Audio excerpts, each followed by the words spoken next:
Hello दोस्तों, welcome back to my channel once again. जो लोग पहली बार आए मेरे चैनल को प्लीज़ आप लोग सब्सक्राइब कर दीजिएगा। इस वीडियो में चर्चा करने वाले हैं दिव्यानी इंटरनेशनल लिमिटेड के बारे में। उम्मीद है आपको नाम यहाँ पे क्लियरली दिख रहा होगा। अगर हम लोग आज की बात करें, तकरीबन 2% की गिरावट स्टॉक्स के अंदर नोटिस की गई है। करंट प्राइस की बात करें, 167.77 के आसपास की क्लोजिंग हमें देखने को मिली। अगर हम लोग बात करें इसकी फेस वैल्यू की, तो ₹1 की फेस वैल्यू से ये ट्रेड करता हुआ दिख रहा है। जो हमारे लिए इंपॉर्टेंट हो जाती है यहाँ पर, इसके ऊपर डेप्ट, अगर यानी कि कर्ज की बात करें, कर्ज इसके ऊपर लगातार बढ़ता आ रहा है। अभी हम लोग बात करें, 3,188 करोड़ रुपए का डेप्ट इस कंपनी के ऊपर आ चुकी है। अगर हम लोग बात करें इसके अंदर कुछ रिटर्न्स को लेकर, तो देखिएगा पिछले कुछ सालों किसी तरह के खास रिटर्न्स यहाँ पर नहीं दिया गया है। मैं जो भी डाटा शेयर कर रहा हूँ, सारा डाटा पब्लिकली अवेलेबल है। आप चाहते हैं तो खुद से भी चेकआउट कर सकते हैं। मैं यहाँ पर डिस्क्लेमर देना चाहूँगा, मैं किसी भी तरह का बाय और सेल का रिकमेंडेशन आपको नहीं दे रहा हूँ। अगर यहाँ पर थोड़ा सा हम लोग रिटर्न्स को एनालाइज करने की कोशिश करें, पिछले 2 सालों से देखिएगा लगभग 11% की गिरावट है।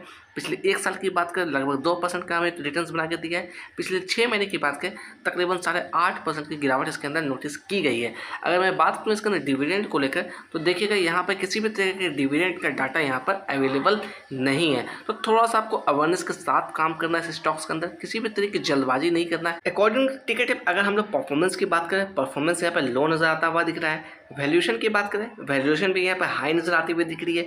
ग्रोथ की बात करें, ग्रोथ यहाँ पर लो नजर आता हुआ दिख रहा है। अगर हम लोग एंट्री पॉइंट की बात करें, तो यहाँ पर गुड नजर आता हुआ दिख रहा है। अगर आप इसके अंदर फ्रेश खरीदारी करना चाहते हैं या किसी भी तरीके की डिसीजन लेना चाहते हैं, तो कहीं ना कहीं आपको अपने फाइनेंशियल एडवाइजर से बात करना चाहिए, तभी इसके अंदर डिसीजन लीजिएगा। अगर यहाँ पर हम लोग रेटिंग्स एंड फोरकास्टिंग की बात कर लें, तो यहाँ पे देखिएगा 21 एनालिस्ट ने इसे कवर किया, 71% की रिकमेंडेशन आती हुई दिख रही है। अगर चर्चा कर ले हम लोग म्यूचुअल फंड की होल्डिंग के बारे में, लगभग यहाँ पे देखिएगा 13.35% की होल्डिंग यहाँ पर म्यूचुअल फंड के पास नजर आती हुई दिख रही है। रिटेलर्स की हम लोग कंपेयर करने की कोशिश करें, 9.95% की होल्डिंग यहाँ पर रिटेलर्स के पास नजर आती हुई दिख रही है। अगर एफआईज की बात करें, लगभग 10.5% की होल्डिंग है। डीआईज की बात करें, लगभग 3.5% की होल्डिंग है। अगर म्यूचुअल फंड के अंदर भी हम लोग बात करें टॉप 5 म्यूचुअल फंड की इन्वेस्टमेंट के बारे में, जिसकी वेटेज सबसे ज़्यादा है, तो यहाँ पर देखिएगा HSBC स्मॉल कैप फंड, इसकी वेटेज की बात करें 1% निकलती हुई आ रही है।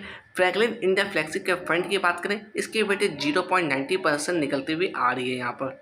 अगर हम लोग इसके अंदर फोरकास्टिंग की बात करें, क्या प्राइस फोरकास्टिंग आती हुई दिख रही है, तो यहाँ पे देखिएगा 25 एनालिस्ट ने इसे कवर किया over the 1 year of time period. Maximum estimate की बात करें तो यहाँ पे 215 निकलती हुई आ रही है। मिनिमम एस्टिमेट की बात करें तो 139 रुपये निकलती हुई आ रही है। अगर करंट प्राइस की बात करें तो 167 रुपया पर निकलती हुई आ रही है। अगर इस लेवल से हम लोग 215 को लेवल आउट करने की कोशिश करें, तकरीबन 28% ये अप नज़र आता हुआ दिख रहा है। अगर हम लोग डाउन साइड की हम लोग बात करें, तकरीबन 17% के यहाँ पर डाउन साइड नज़र आता हुआ दिख रहा है। तो दोनों लेवल्स आपके सामने हैं, सोच समझ के काम करिएगा। अगर आपका लॉन्ग टर्म का व्यू है, तो इसके क्वार्टर्स के नतीजे को चेकआउट करिए। अगर मैं बात करूँ ईयर ऑन ईयर बेसिस पे, इसके नेट सेल्स के अंदर या नेट प्रॉफिट के अंदर अच्छा खासा जंप हमें देखने को मिली है। वही कंपेयर करने की कोशिश करें क्वार्टर ऑन क्वार्टर बेसिस पे, तो कहीं ना कहीं इस क्वार्टर्स के नतीजे में हल्की फुल्की गिरावट हमें देखने को मिल रही है। अगर हम लोग चार्ट पर चर्चा करें, तो देखिएगा 1 डे के टाइम फ्रेम मैंने यहाँ पर चार्ट लगा रखा है। ये जो आप लेवल्स देख रहे हैं, ये लेवल्स है आपका सितंबर 2024 की। अगर इसकी हम लोग वैल्यू की बात करें, तकरीबन 220 रुपये के लेवल्स को इसने टच किया था। उसके बाद देखा जाए, एक तरफा गिरावट हमें देखने को मिली, वापस से तकरीबन 160 रुपये के आसपास से इसके अंदर बाउंस बैक हमें देखने को मिली। अगर अभी हम लोग बात करें करंट सिनेरियो के अंदर, तो मैं थोड़ा सा कैंडल को यहाँ पर जूम इन करके दिखाने की कोशिश करूँगा। तो ये जो आप लेवल्स दिख रहे हैं, ये हमारे लिए पहला रिजेक्शन लेवल्स आता हुआ दिख रहा है। अगर इसकी वैल्यू की बात करें, तकरीबन 178 रुपये की वैल्यू निकलती हुई आ रही है। तो ये जो लेवल्स आप देख रहे हैं, मैंने इंडिकेटर के हेल्प से ड्रॉ आउट किया है। अगर मैं बात करूँ इसके अंदर वॉल्यूम को लेकर, तो काफ़ी अच्छी वॉल्यूम इसके अंदर कल के दिन जनरेट होती हुई दिखी थी। तकरीबन 31 लाख की वॉल्यूम यहाँ पर जनरेट होती हुई दिखी थी। साथ ही साथ बात करें डिलीवरी ऑफ परसेंटेज की, तकरीबन 73% की डिलीवरी इसके अंदर उठाई गई थी। अगर हम लोग बात करें अभी इसके करंट प्राइस की, तो 167 रुपये निकलती हुई आ रही है। वहीं पर हम लोग बात करें 50 डे मूविंग एवरेज के बारे में, तो इसकी वैल्यू निकलती हुई आ रही है 170 रुपया। तो देखा जाए तो ठीक अपने 50 DMA के आसपास ही ट्रेड करने की कोशिश कर रहा है। साथ ही साथ बात कर ले हम लोग 200 डे मूविंग एवरेज के बारे में, तो इसकी वैल्यू निकलती हुई आ रही है 172 रुपये के आसपास। अगर हम लोग बात करें इसके अंदर डाउन साइड में सपोर्ट लेवल्स के लिए, तो अगर इंडिकेटर की हद से बात करें तो तकरीबन ये लेवल्स निकलती हुई आ रही है सपोर्ट के लिए, तकरीबन 148 रुपये 146 रुपये के आसपास। अगर हम लोग बात करें यहाँ पर तो मे भी कहीं ना कहीं ये लेवल्स भी एक अच्छा सपोर्ट हमारा होता हुआ दिख सकता है। इसकी वैल्यू की बात करें तकरीबन 152 154 रुपये के आसपास आती हुई दिख रही है।